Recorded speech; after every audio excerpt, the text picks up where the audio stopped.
Hello friends, রাকিদের কিচেনে আপনাদের স্বাগতম। এই শীতের মধ্যে আমি চায়ের সাথে খাওয়ার জন্যে আমি ঝালমুড়ি রেসিপি তৈরি করব। আপনারা দেখুন সম্পূর্ণ ভিডিওটা। মুড়ি দিচ্ছি, চানাচুর, ধনে পাতা, কুচনো পেঁয়াজ, কুচনো কাঁচা লঙ্কা,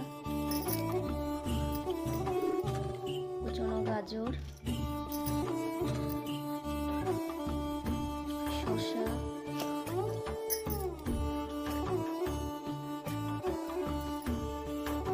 রসুন কুচি, আদা কুচি। রসুন আর আদাটা দিলে পরে ঝালমুড়িটা খুব টেস্ট হয়। আপনারা একদিন খেয়ে দেখবেন, এভাবে খুব ভালো লাগবে। সরষের তেল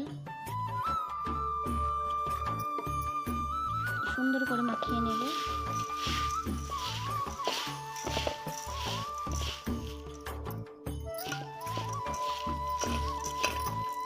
খুব সুন্দর করে মাখিয়ে নিয়েছি। এভাবেই ঝালমুড়িটা মাখিয়ে খাবেন, খুব ভালো লাগবে, বা চায়ের সাথেও ভালো লাগবে। এই শীতে আমার নতুন নতুন ভিডিও দেখতে আমার চ্যানেলটা সাবস্ক্রাইব করে দেবেন, আর যদি ফেসবুক থেকে দেখে থাকেন আমার চ্যানেলটা ফলো করে দেবেন। ধন্যবাদ।